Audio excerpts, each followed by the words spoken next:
suis tombé dans un garage pépite. Regardez, ça c'est ce qui se faisait avant MG. Bon là on peut voir qu'il y a vraiment de belles voitures. Pour les connaisseurs, vous saurez peut-être me dire ce que c'est ça. Et je vous laisse juste un petit bout ici. Et regardez, à l'époque, le logo MG, on avait déjà l'idée. Normalement, il y en avait à l'arrière, exactement. Il n'a pas changé depuis toutes ces années. Mais on peut voir que le style a un petit peu évolué. Et d'ailleurs, pour ceux qui ont reconnu, maintenant on a le Cyberster qui est un petit peu la petite fille de ça. Et je vous ai mis le nouveau modèle là-bas. Bonjour à tous, bienvenue sur la chaîne YouTube Mécanique Sportive, c'est Nicolas. Aujourd'hui, je vous présente le tout nouveau MG S5 EV. Qu'est-ce que c'est que ce joujou? Ce joujou, c'est en fait des parties que l'on connaît déjà chez MG. C'est le même châssis que la MG Cyberster et la MG4, mais dans une version plus accessible et avec un look un petit peu différent. On va dire qu'il remplace un petit peu la MG ZS EV, parce qu'en vrai, MG ZS, en fait, ça fait un petit peu de Mercedes. C'est pour ça que j'ai dû confondre. Mais version 100% électrique. Il existera avec 2 batteries, 2 puissances et des tarifs différents et 2 finitions. Bien sûr, comme d'habitude, je vous fais le test le plus complet d'Internet sur cette voiture. On va faire tout type de route aujourd'hui. On part avec 100% de batterie et le but, c'est de revenir à cet endroit-là avec le plus proche de 0%. Et on va voir ce que ça donne. J'ai la grosse batterie aujourd'hui. Il est disponible donc avec soit une batterie de 49 kWh, soit une batterie de 64 kWh comme j'ai aujourd'hui. La petite, c'est une LFP, la grosse, c'est une NMC. Ça, on a l'habitude avec MG. Au niveau de l'autonomie, la petite est annoncée pour 340 km d'autonomie, la grosse annoncée jusqu'à 480 km d'autonomie. Ça, c'est les petits mix WLTP dans les bonnes conditions. Au niveau de la recharge, la petite batterie recharge en 120 kW, la grosse batterie en 139 kW. 28 minutes à peu près pour celle-ci, 24 minutes pour la plus petite batterie. Au niveau de la puissance, on a le choix entre 170 chevaux pour la petite avec 250 Nm de couple ou 231 chevaux qu'on a aujourd'hui avec 350 Nm de couple. Tout ça en propulsion sur les roues arrière. 8 secondes pour la petite version au 0 à 100, 6 secondes 3 pour celle-ci. On verra que ça marche quand même plutôt bien, c'est même très dynamique. Je ne m'attendais pas du tout à ça comme châssis et j'étais assez surpris. On en reparle pendant cet essai. Et on parlera également du confort et autres. On verra qu'il y a un mixte plutôt cohérent avec ce type de châssis.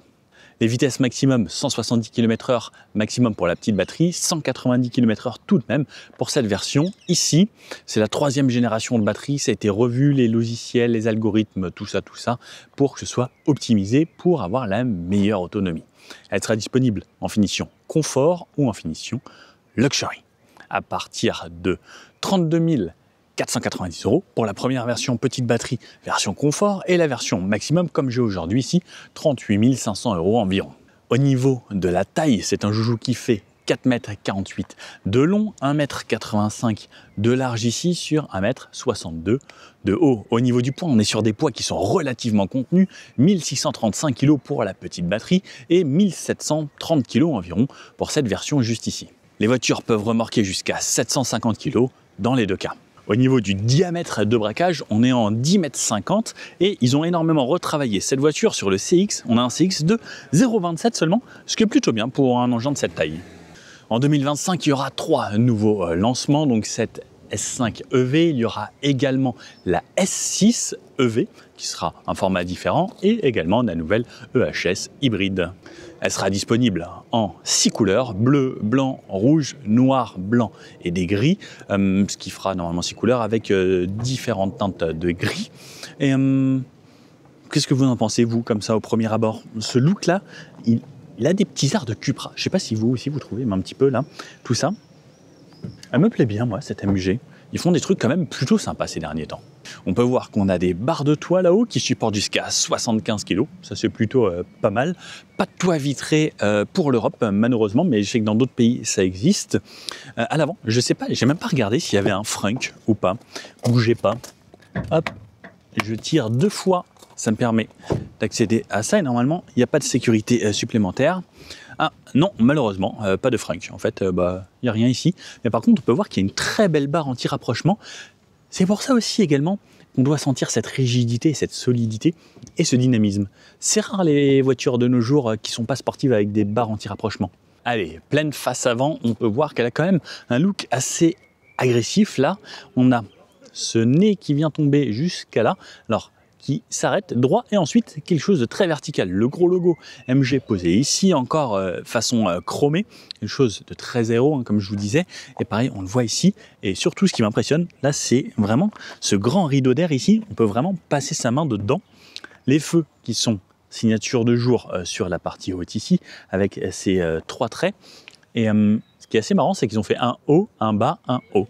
C'est rare, souvent c'est aligné et tout, mais ça donne vraiment son style. Et le bloc LED sur la partie basse, avec une partie vraiment intégrée, spécialement dédiée pour les feux de croisement ici. Et cette virgule ici, c'est plutôt stylé. On a des grilles sur le bas pour pouvoir aller aérer justement et refroidir ou réchauffer le pack de batterie. Une petite lame ici en plastique, sinon quasiment tout est peint. C'est bien fini, c'est assez joli, le support de plaque en plein centre.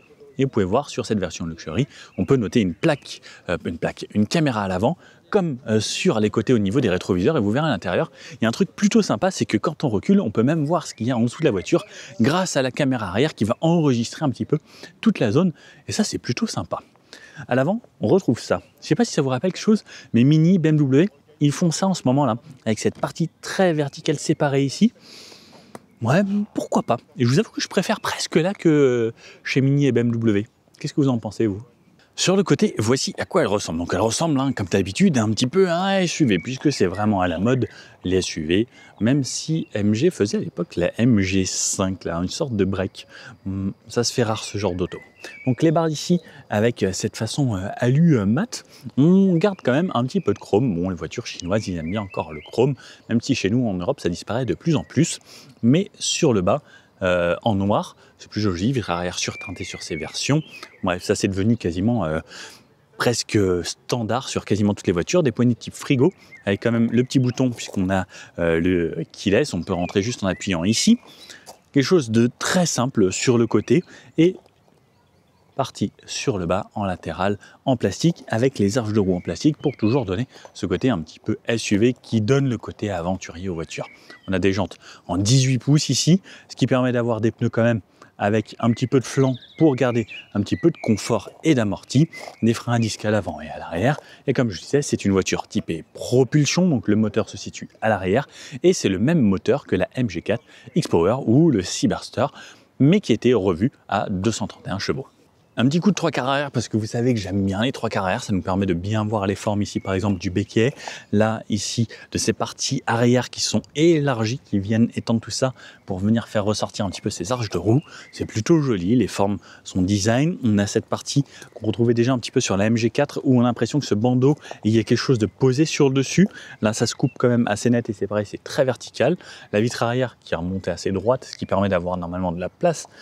Pour les passages arrière, on verra ce que ça donne quand moi je m'y installe, je fais 1m80. Pour rappel, le petit essuie-glace, toujours un vrai plus, la caméra qui est située ici bien au centre, ça j'aime bien, et ce long bandeau qui traverse quasiment de part en part l'arrière, mais séparé ici au centre par ce petit logo MG.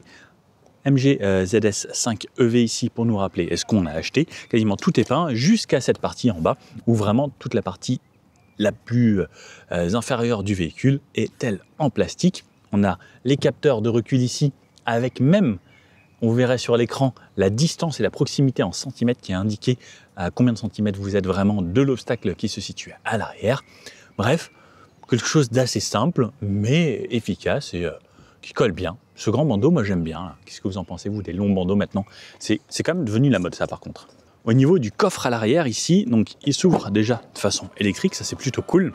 On a 453 litres de chargement et lorsqu'on rabat tout, 1441 litres. Vous pouvez voir que là j'ai mon sac de sport ici avec mon manteau.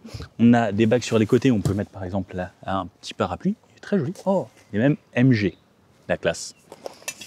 Je ne sais pas si vous en filez un, si vous achetez une MG gratos. Je pense que ça se négocie. On a un plancher ici qu'on peut relever, où on a accès donc un endroit pour ranger ces câbles et également là un deuxième câble. Ce qui est bien, c'est qu'on peut mettre ici deux câbles, quelques petits produits et ça va vraiment jusqu'au fond. Donc soit je peux enlever cette partie, ça me fait un plancher plus profond, soit sur 2 niveaux, ce qui me permet de séparer. Et séparer, je trouve que c'est toujours mieux pour les câbles, les mettre dans un compartiment différent et surtout ils sont rangés en dessous, ça évite qu'ils se baladent partout. On a également un bac de ce côté-là, 453 litres. Vous savez que ça suffit. Le Nico rentre ici sans trop de soucis. En vrai, j'ai quand même pas mal d'espace. On a une plage ici en dur, des tout petits crochets ici pour mettre vos sacs et une LED bien blanche à cet endroit-là. Bon, c'est plutôt pas mal. Allons voir ce qui se passe à l'intérieur maintenant. Alors, au niveau des places arrière, qu'est-ce que ça donne? Donc, on a une grande portière, alors qui a un bon angle d'ouverture, ce qui me permet déjà d'avoir une belle vision sur cette partie arrière. Et cette partie arrière, elle a l'air extrêmement spacieuse. Ici, même quand j'ouvre la porte, c'est plutôt sympa. Là, tout cet accoudoir ici, avec cette sorte d'imitation cuir qui est moussée, qui est agréable. Les parties, pareil, là, toute la contreporte ici. Même ici, on a l'impression c'est du cuir, mais en fait, non, c'est du plastique. À partir de là, on est sur une partie plastique et sur le bas. Mais là, en gros, tout ce qu'on va toucher réellement au quotidien, en fait, c'est une bonne texture. On a un gros haut-parleur juste ici. La sono est plutôt pas mal, pour rien vous cacher. Le pack de batterie, il mesure que 11 cm de haut, ce qui permet normalement de mettre un petit peu plus de place pour les pieds. On va voir lorsque je rentre. Cette banquette est plutôt jolie. On a un mixte entre tissu ici avec des sortes d'imitation cuir. C'est plutôt joli, quelques petites perforations. La coudoir avec la languette, ça c'est très bien. Et il y a même un petit cerclage ici, peint. Et bah dis donc, ça même dans une Audi ou Mercedes, ils font même pas cet effort-là, pour vous faire une idée. Bon allez, je viens m'insérer ici. Hop là, je vais remonter ça là. Alors... ils ont fait quelque chose d'intelligent. Ils ont incliné la banquette en arrière, ils ont incliné l'assise également. Ce qui me permet d'être bien calé ici, d'être emmené tout de suite vers le fond et d'être bien installé, avoir du maintien ici au niveau des cuisses. On a un plancher plat, donc ça veut dire là je peux me balader tout le long et ça c'est extrêmement spacieux et généreux. On a le toit qui est positionné très haut, même si moi je suis assez bas. Au final, regardez, quand j'amène mes pieds ici, mais comme je peux juste les avancer un petit peu et ça me fait du soutien derrière les cuisses, bah, j'ai envie de les avancer. Alors après, ça me fait faire des pointes un petit peu, donc j'ai le pied un petit peu comme ça. Mais franchement, je suis pas trop mal. Alors par contre, pour rien vous cacher, on ne se cache rien ici, cette ceinture, elle est mise vraiment sur la partie dossier ici, ce qui fait que quand je suis là, en fait, je la sens là, ici au niveau des côtes. Ça, c'est un petit peu dommage. J'aurais bien aimé qu'elle soit un peu sur le côté. Ou sinon, je vais avoir envie de la pousser, ou je pense qu'elle va vite finir. Comme ça, hop. Ouais, ça sera la bonne technique. Ah non, il y a mieux en fait. On va la mettre comme ça. Comme ça, là, elle ne me gêne pas du tout. Ah ouais, là, c'est beaucoup mieux.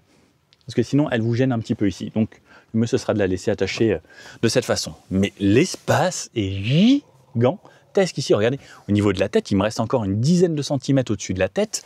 J'ai des LED bien blanches qui s'éclairent ici. On a tous des poignées, sauf le conducteur. Le petit truc ici pour accrocher son cintre de chaque côté. On a un port USB type C ici. On a la ventilation. Alors, on ne peut pas régler le débit ni la puissance, mais juste le diriger vers où je veux. Les pieds, c'est gigantesque. Franchement, c'est hyper spacieux à l'arrière. Et comme je vous dis, ce que je touche, c'est agréable, c'est plutôt joli. Que demander de plus? Voyons voir cette 5e place ici. Avec ma ceinture. Hop. Oula. Là, c'est beaucoup plus ferme. Là, c'est très dur. Là, le dossier est très dur. On n'a plus du tout le même confort. Mais par contre, ce qui est trop bien, c'est, regardez, non, mais il me reste encore 15 cm devant les genoux. Il me reste de la place pour les pieds. Je peux passer mes pieds derrière cette partie console centrale. Par contre, c'est très ferme. Par contre, là, il n'y a absolument aucun maintien. Bon, si c'est un enfant un petit peu turbulent, vous pourrez le mettre ici. Après, mamie, elle préférera les côtés. Ça peut le faire. Bon, on ne traverserait peut-être pas la France ici, mais on a de l'espace pour aller à l'école tous les matins ou autre, ou déposer ou faire des courses. En vrai, c'est spacieux et c'est plutôt bien. Et si je rabats ma banquette ici, ce qui est bien, c'est que ça me fait un plancher quasiment plat lorsque le plancher est sur le niveau le plus haut. Fixation tap taser et isofix sur les 2 sièges d'extrémité ici. Et là, malheureusement, on ne l'aura pas. 2 poches à l'arrière ici. Bref, c'est plutôt généreux, spacieux. et on s'y sent bien. On a des vitres qui sont très grandes. Alors, non, je peux pas les ouvrir de là. Est-ce que c'est parce que c'est bloqué? Ouais, c'est parce que c'était bloqué comme ça.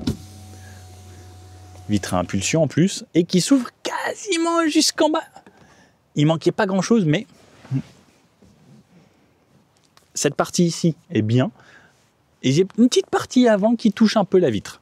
Mais en vrai, ça passe pour l'été cruiser comme ça.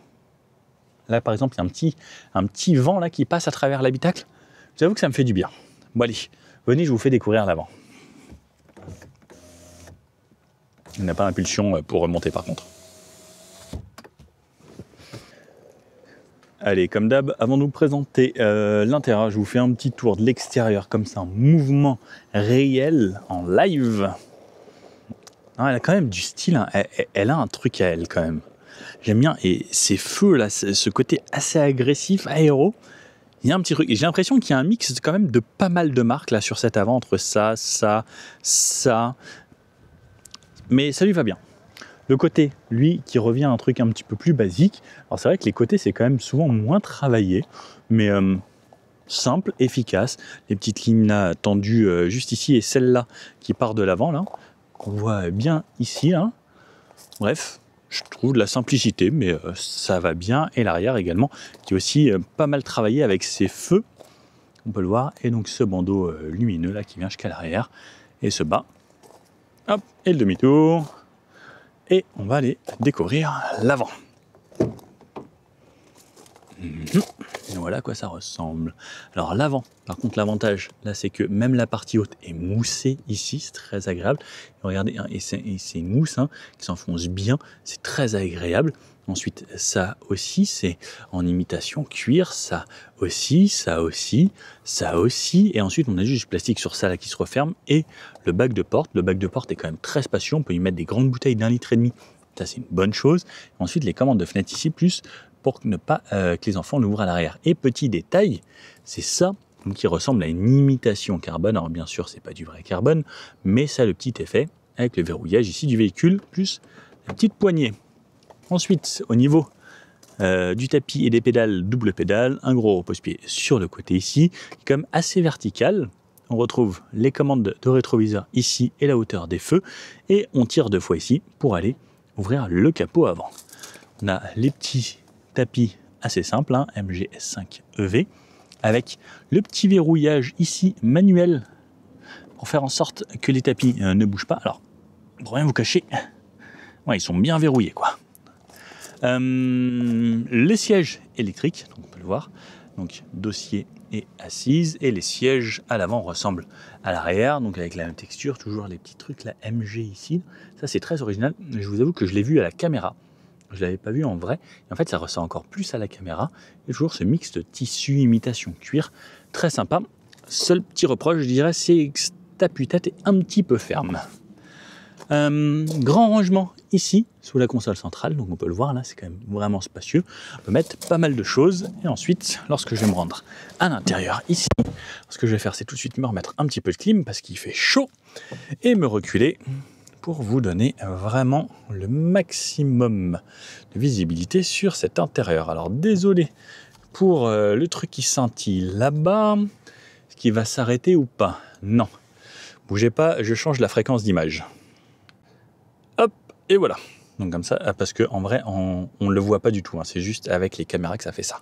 Donc voici à quoi ressemble le volant. Donc une sorte de petite partie qui vient en Y ici, mes plats ici, mes plats en haut.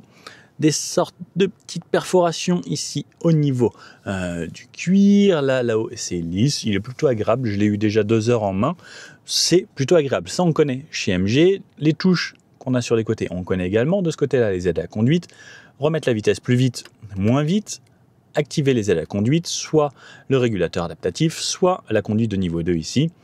Les touches ici qu'on peut personnaliser, étoile et étoile, étoile pleine, étoile vide. Étoile par exemple ici ça a été personnalisé pour me changer le freinage régénératif. Donc je vais pouvoir modifier ici faible, modéré, fort et adaptatif. Je l'ai ici en info mais je l'ai également là, la toute petite boîte ici avec 1, 2, 3 ou adaptatif. Et ensuite de ce côté là on peut personnaliser par exemple les modes. Là le mode normal, sport, confort, neige ou personnalisé. Moi, je laisse le mode normal qui va très bien. Voici pour en gros ce qu'on peut faire ici et le volume de la musique est juste ici et changer les écrans avec les informations qui vont apparaître à cet endroit-là avec les musiques, navigation, etc. ou les consos si l'on souhaite, ce qui peut être intéressant. Là, voilà ce qu'on a autour du volant. Ici, on a une petite caméra. On peut désactiver les aides. Ça, je reviens dessus lorsqu'on va parler de cet écran. Vous allez voir, ils ont fait un raccourci un petit peu comme le groupe Renault le fait. Et ça, c'est plutôt bien. Cet écran, alors désolé, il y a pas mal de soleil aujourd'hui. On peut voir la vitesse en plein centre, les aides à conduite sur la gauche, le pourcentage de batterie ici et l'autonomie restante. Ce qui est bien, c'est qu'il nous le fait avec des barres ici sur le côté et également en digital de cette façon. Les modes, elle dit qu'elle est ready, en mode parking, les consommations là par exemple depuis la charge, la vitesse, on peut désactiver également les vitesses, pardon pour ce flou, et le pourcentage de puissance que l'on utilise de la voiture. La voiture est toute neuve, elle a 700 km, on est les premiers dans le monde à pouvoir l'essayer, c'est pour ça qu'elle est en plaque allemande, parce qu'ils l'ont fait venir de l'étranger pour qu'on puisse les tester avant tout le monde. Cette imitation carbone que l'on retrouve autour du compteur, là on a ce prolongement ici, alors là cette fois-ci ça passe en plastique moussé, et franchement c'est plutôt agréable. Tout au fond, on a du plastique avec des haut-parleurs. La sono est plutôt bonne. Ensuite, on retrouve cette partie, comme on a dans les portes, cet endroit-là. Donc, c'est pareil, c'est moussé, imitation cuir. On dirait vraiment une voiture un peu premium. Les blocs clim, ils ont mis du physique. Donc, plus de ventilation, ça vient là, comme ça. Hop, je peux aérer plus ou moins de cette façon. Et ma température, je la règle grâce à ce petit bouton ici. Donc je le tourne et je peux mettre on-off la clim ici si je veux. Donc là je vais remettre 21, ce sera très bien. Et puissance 2 parce que je vous avoue qu'il fait chaud en plein soleil. Des embuages et warning juste ici. Et ça c'est le volume de la radio. Et j'ai un raccourci touche home ici qui m'amène à ça si je souhaite. Et ça c'était pourquoi ça? Ah oui, ça c'est pour choisir où est-ce que je vais me faire ventiler ici avec les petites animations, les petites icônes.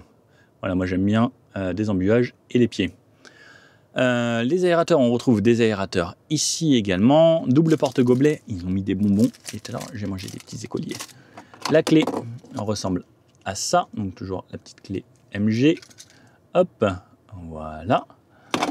Un endroit pour ranger son téléphone, par exemple, si on veut le glisser ici. Et également, on peut le mettre en chargement par induction sur cette partie extrêmement douce en Alcantara. Ça, je vous avoue que j'adore. La boîte de vitesse, ça vous connaissez si vous connaissez MG. Parking, j'appuie ici. Drive, je me mets vers la droite, ça passe ici. Reculer de cette façon. Et regardez les caméras de recul, à quel point elles sont magnifiques. Franchement, c'est très très joli, c'est bien fait.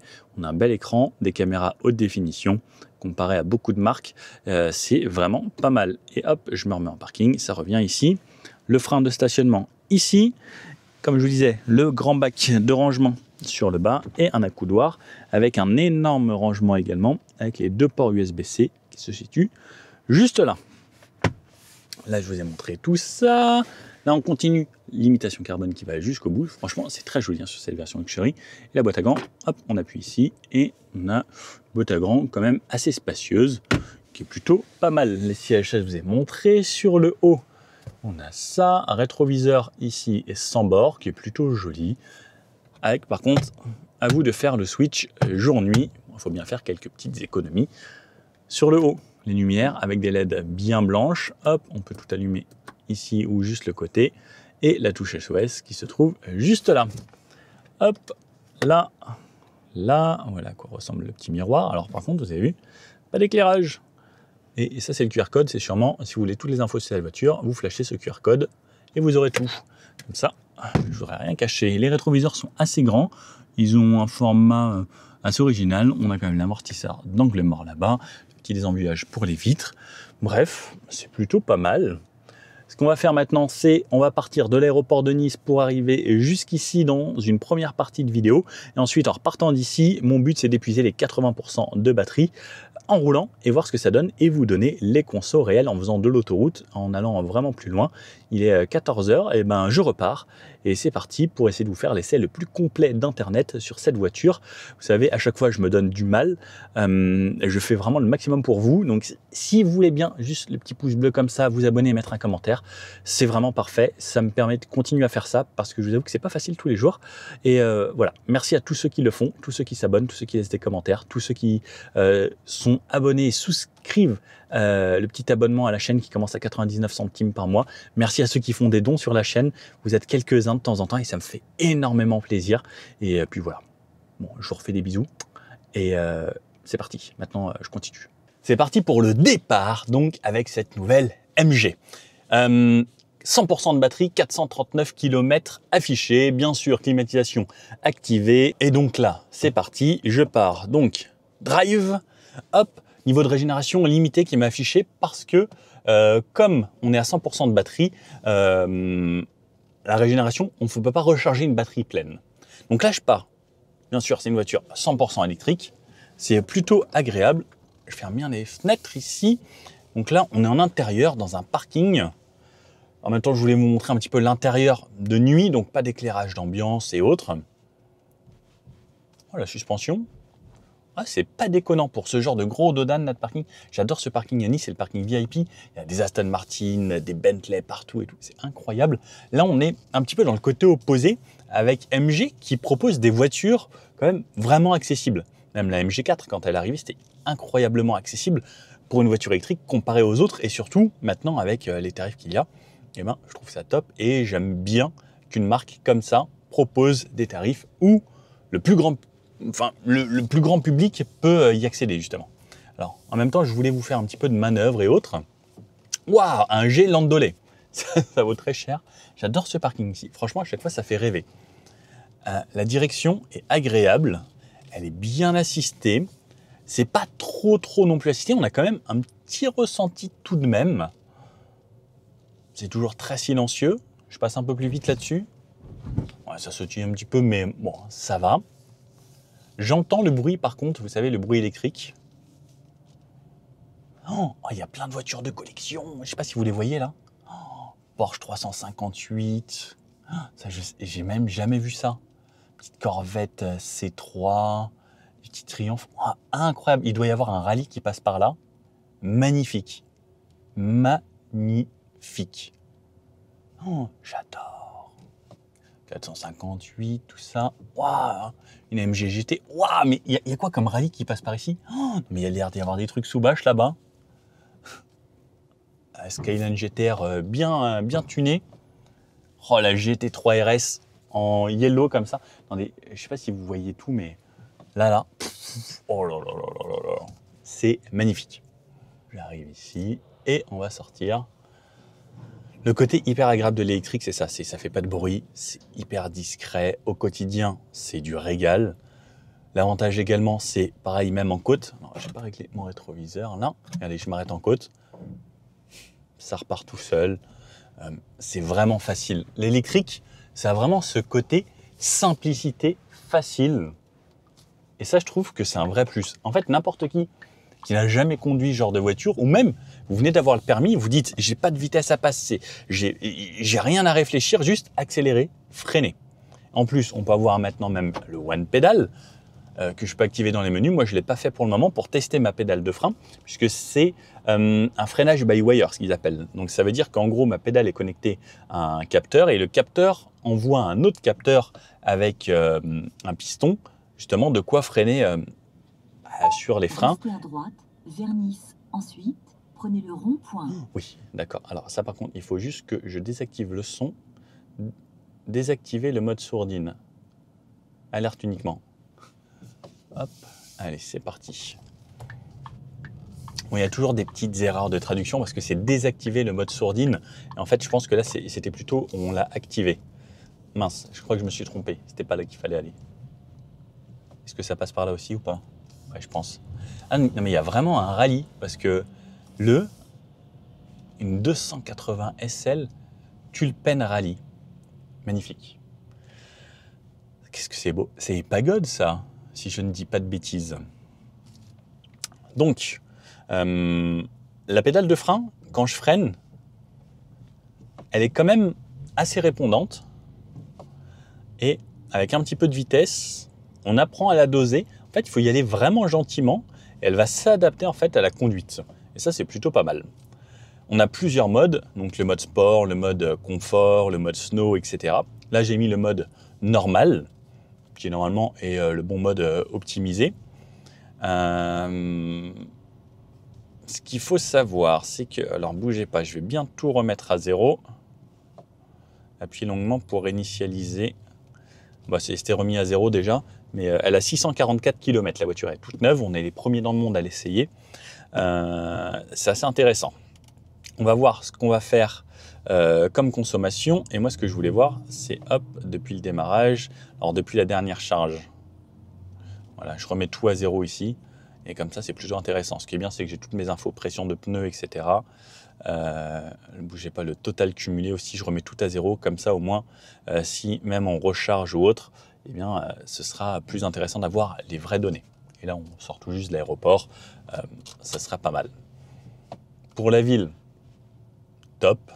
Le volant est grand, donc ça veut dire qu'on a de quoi le faire tourner en même temps, ça donne de l'aisance. Et plus c'est grand, plus justement on peut être fin sur la direction.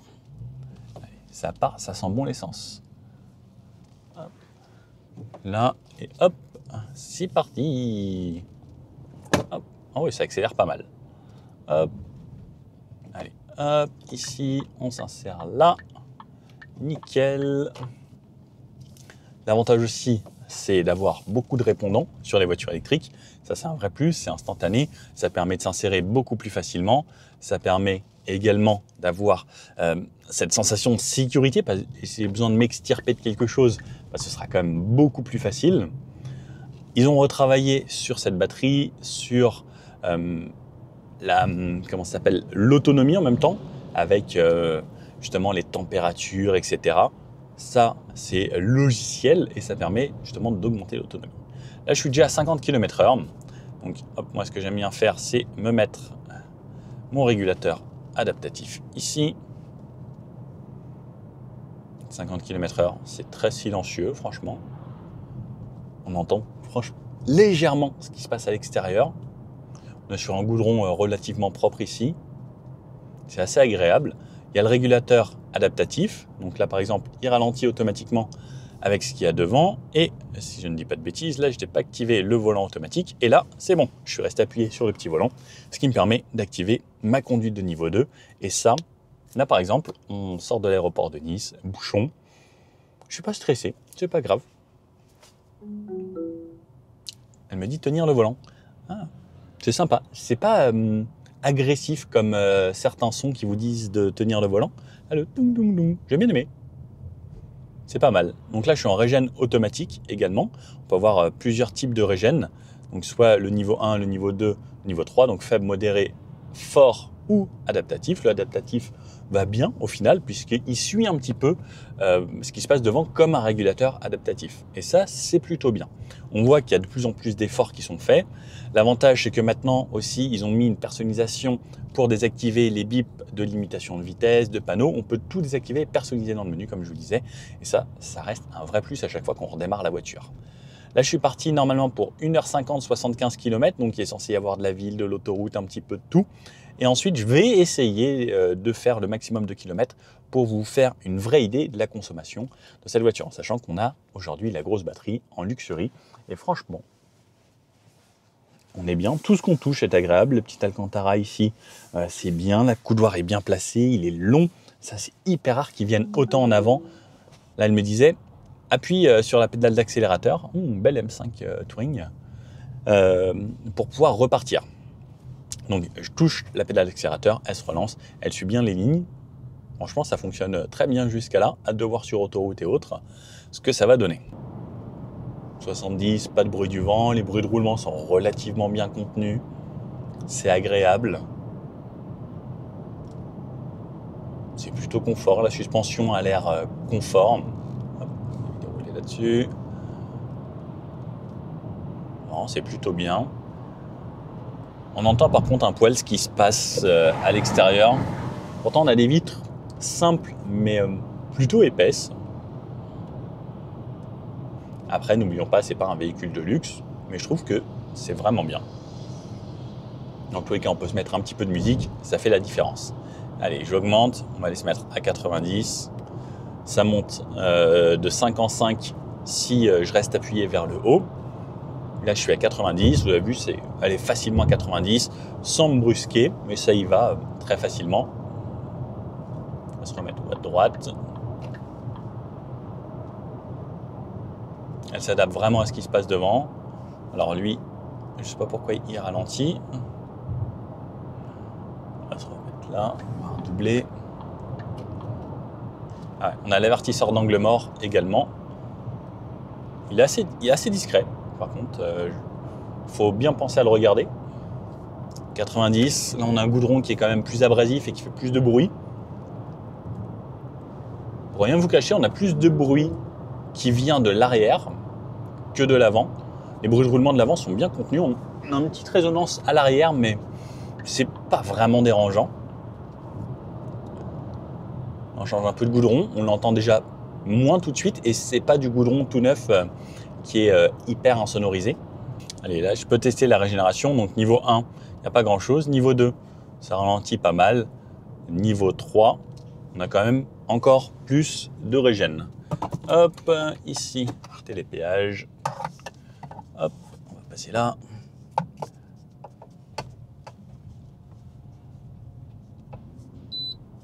Nickel. Hop, allez, je relance. Ouah, ça marche. 50. L'accélération est franchement vive. Ouais. Ça marche très très bien. Ça, c'est le côté vraiment élec. Et donc, avec la régène au max, ouais, c'est assez intéressant. Ce que je vais me faire, tiens, comme là, on arrive en ville, ce que je vais me faire, c'est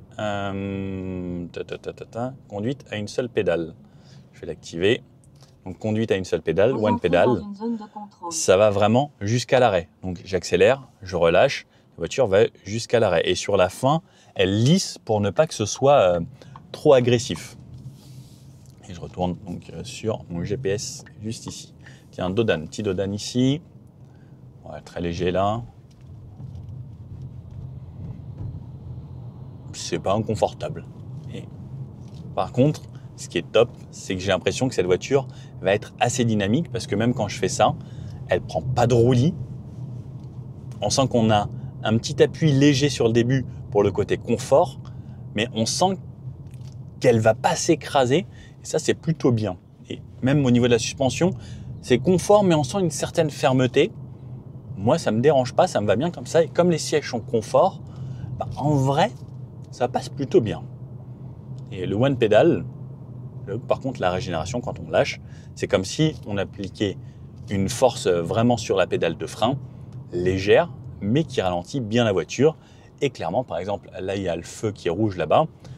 En anticipant, grâce au one pedal, vous n'avez jamais besoin déjà d'utiliser votre pied gauche et le pied droit. Il peut juste rester sur la pédale d'accélérateur. Par exemple, là, je suis sur ma pédale d'accélérateur et je viens relâcher et je suis à l'arrêt. Donc, j'ai pas besoin de jouer de gauche à droite, sauf si j'ai besoin d'un gros freinage. Chaque côté a son avantage. Moi, je trouve que souvent, la régène 1, elle est agréable, ou zéro régène, par exemple sur des routes de campagne où justement on veut que ça roule et que ce soit très fluide quand je relâche et je veux juste du roue libre. Par exemple en ville, je veux pas justement ce roue libre. Je veux ce côté où bah là j'accélère, hop, je relâche et je vais jusqu'à l'arrêt. Et juste en relâchant tout, ça va jusqu'à l'arrêt. Et c'est vraiment très très fluide sur la fin. Bravo MG d'avoir retravaillé ce côté one pedal sur la fin où c'est vraiment très lissé. Et ça rend cette voiture vraiment confortable. Et en plus, on a un auto hold. Donc là, clairement, on est sur une très bonne voiture avec tout ce dont il y a besoin, toutes les aides à la conduite nécessaires, bien calibrées. Bref, ils en ont fait un beau modèle. Là. Alors, là, on est sur une petite route de campagne où c'est un petit peu dégradé, mais c'est assez agréable. Par contre, il a plu, c'est humide, donc il faut faire attention. On a quand même beaucoup de couple et de puissance à l'arrière. Franchement, ça se passe super bien. La voiture, comme je vous disais, au final, la suspension est top parce qu'en dynamique, elle ne s'écrase pas. On peut prendre un petit peu de rythme et c'est franchement plaisant. Je vous avoue que j'aime bien. Je trouve ça hyper agréable. Je la sens saine et même si je fais ça, bah franchement, c'est plutôt dynamique. On peut désactiver l'ESC si on souhaite. Donc on fait attention quand même. Mais ah non, même off, elle ne me permet pas de faire des grosses glisses. Elle désactive un petit peu, mais pas tout.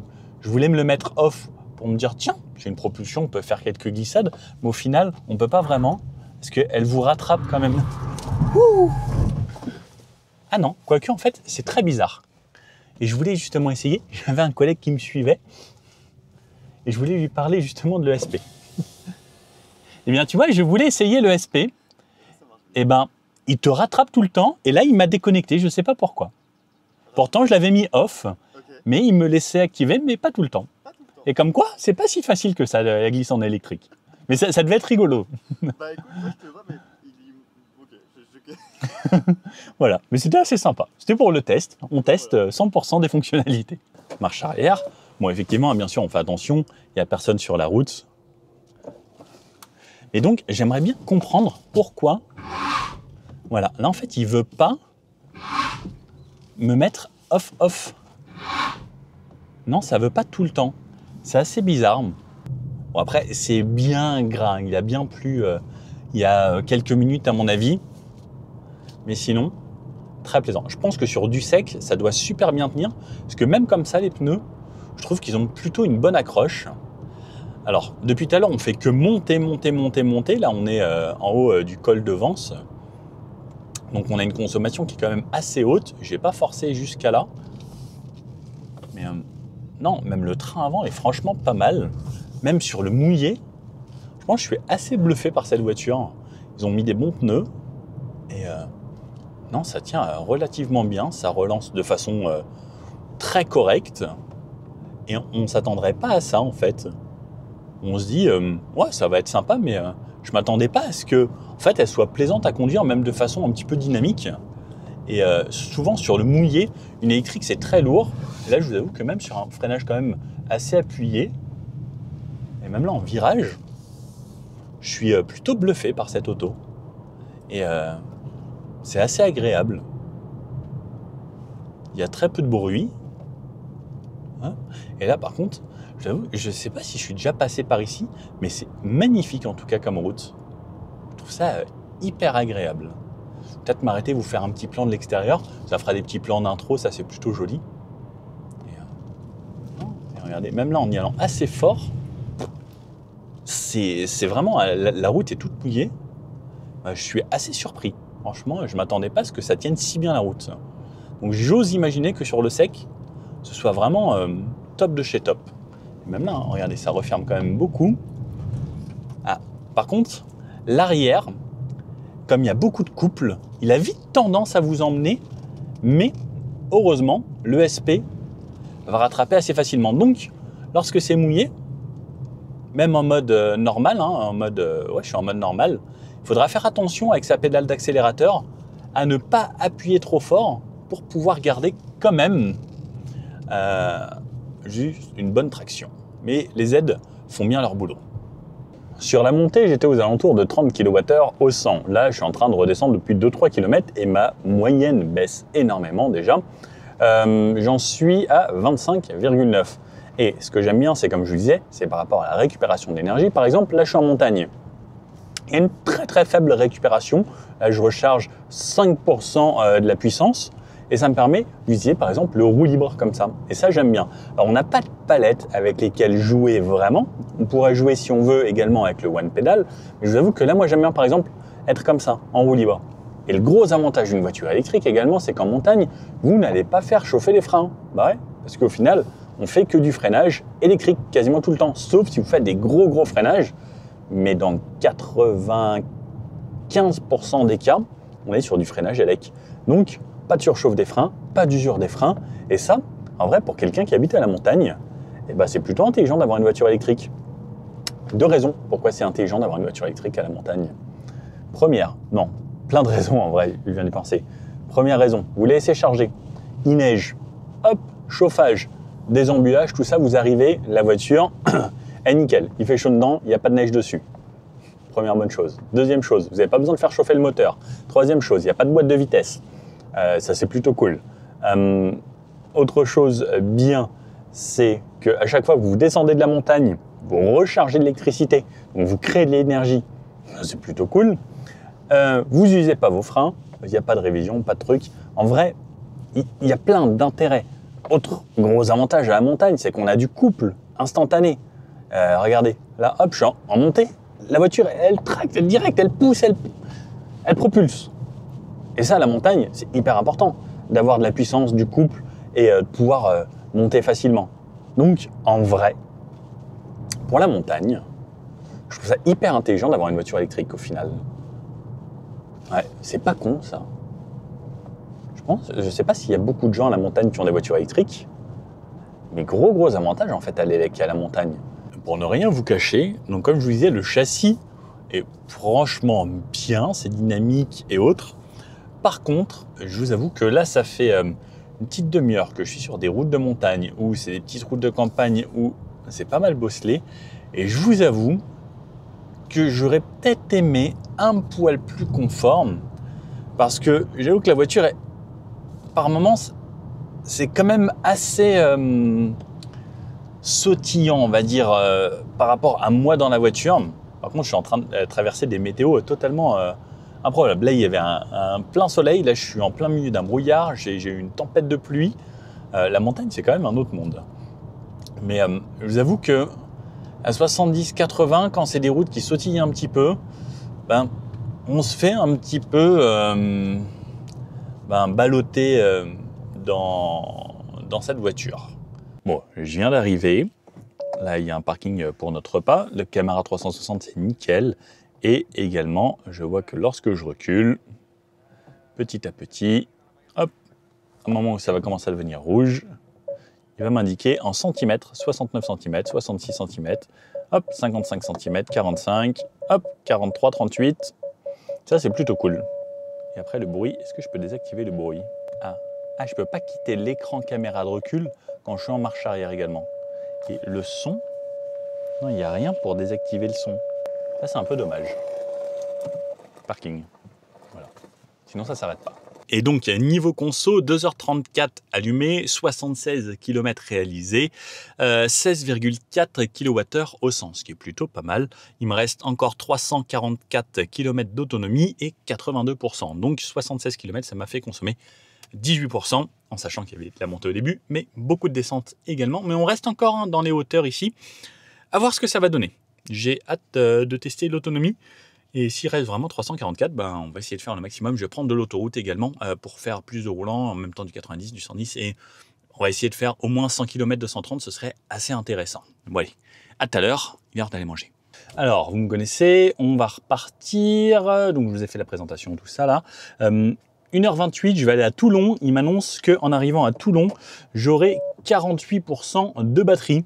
Donc ça me paraît pas mal et on va essayer de faire plus peut-être. Et ensuite, je remettrai cette adresse ici pour voir avec combien de pourcents de batterie je vais arriver.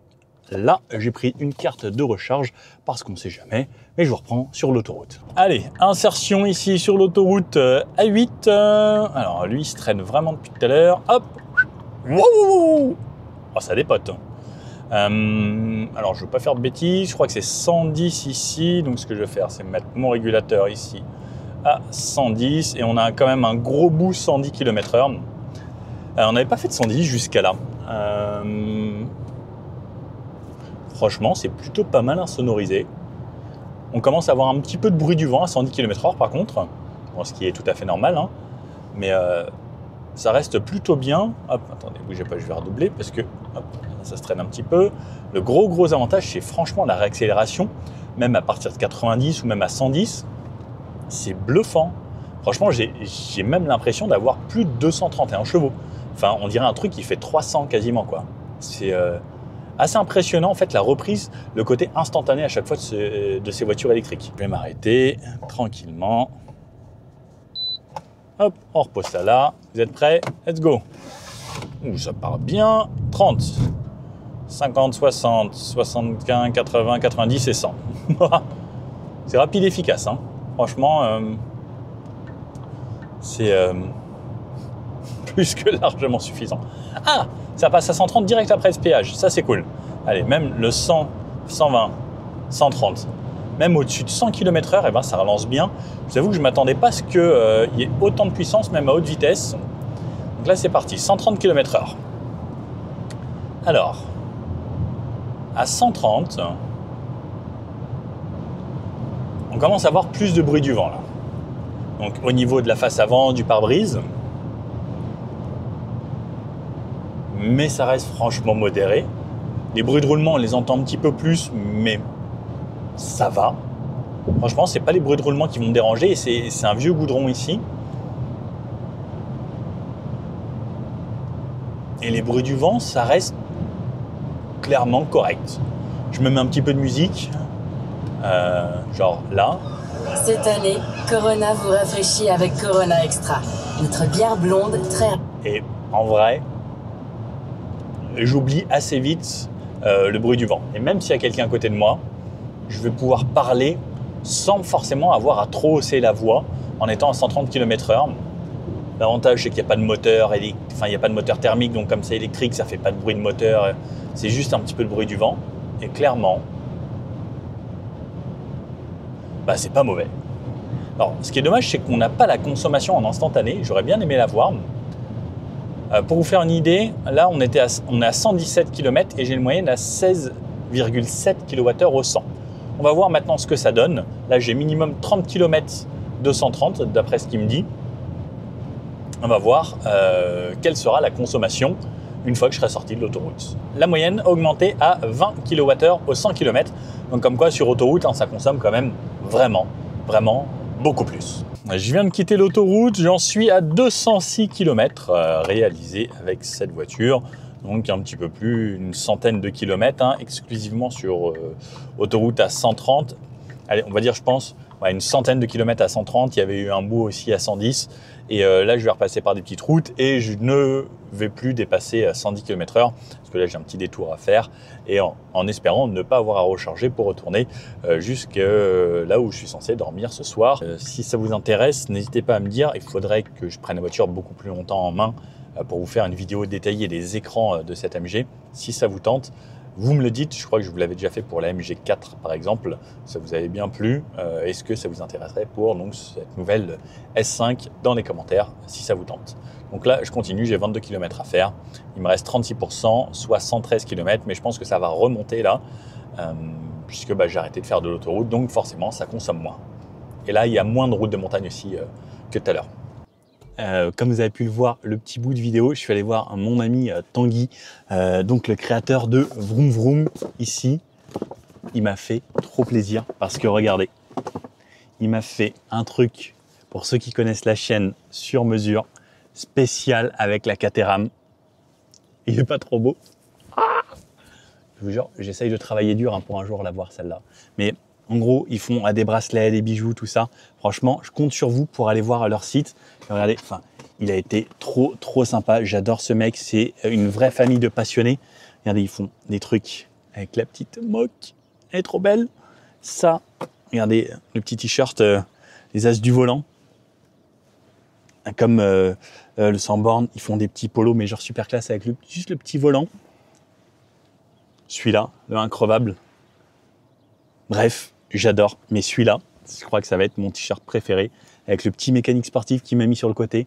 Juste trop cool. Merci encore. N'hésitez pas, je vous mets le lien là.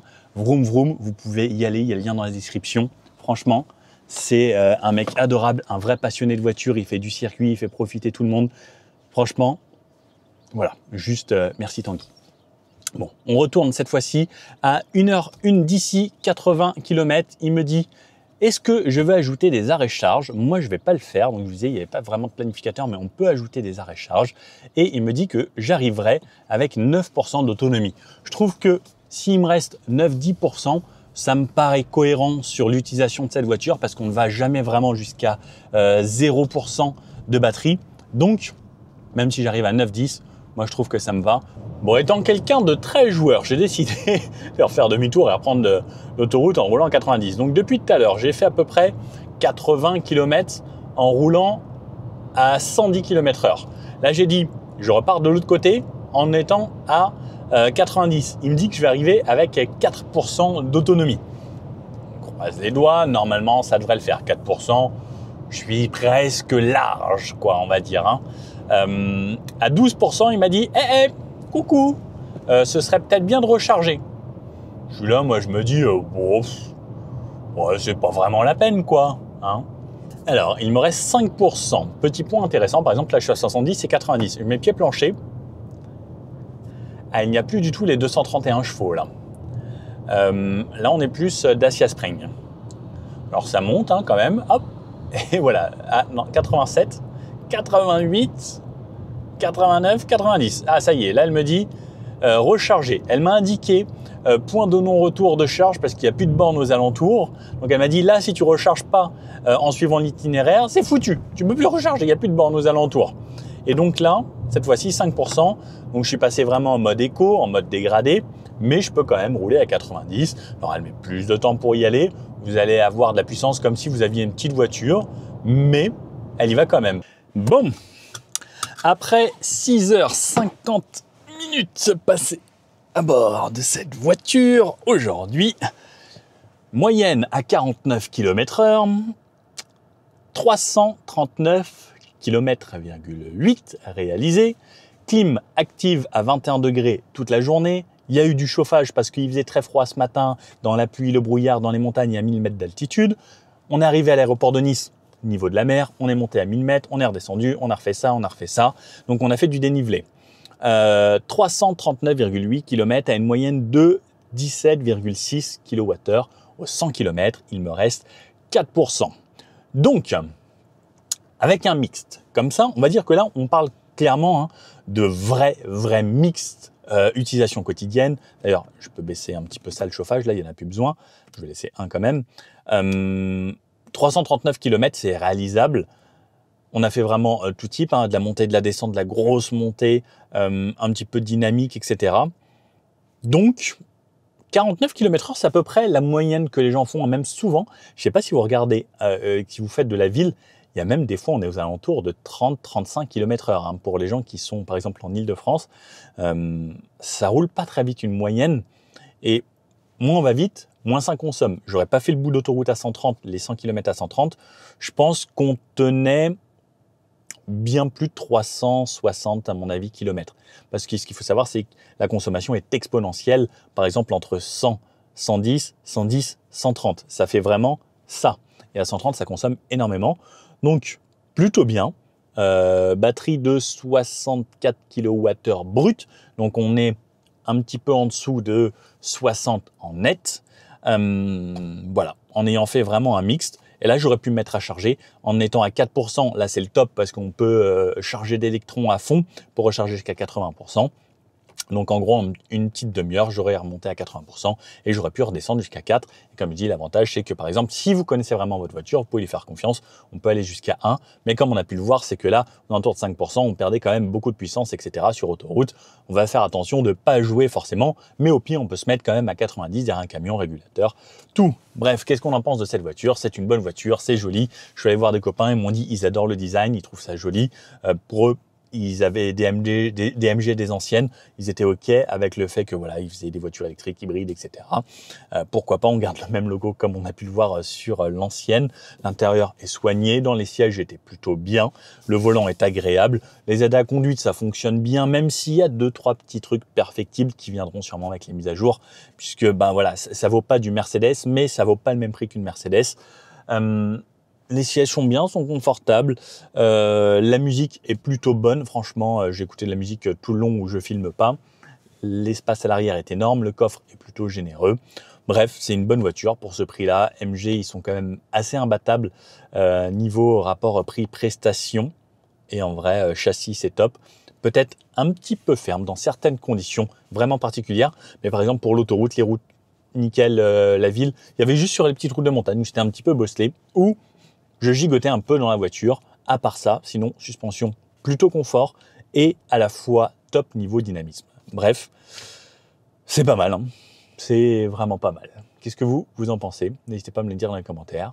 Puis le petit pouce bleu, n'hésitez pas à vous abonner. Et puis bah là, je vais essayer de me coucher. Enfin non, 18h45 à 19h, il y a une conférence de presse. Donc là, il faut que je suive une conférence de presse d'1 heure. Souhaitez-moi bonne chance pour pas m'endormir. Allez, bonne journée ou bonne soirée. À bientôt. Ciao.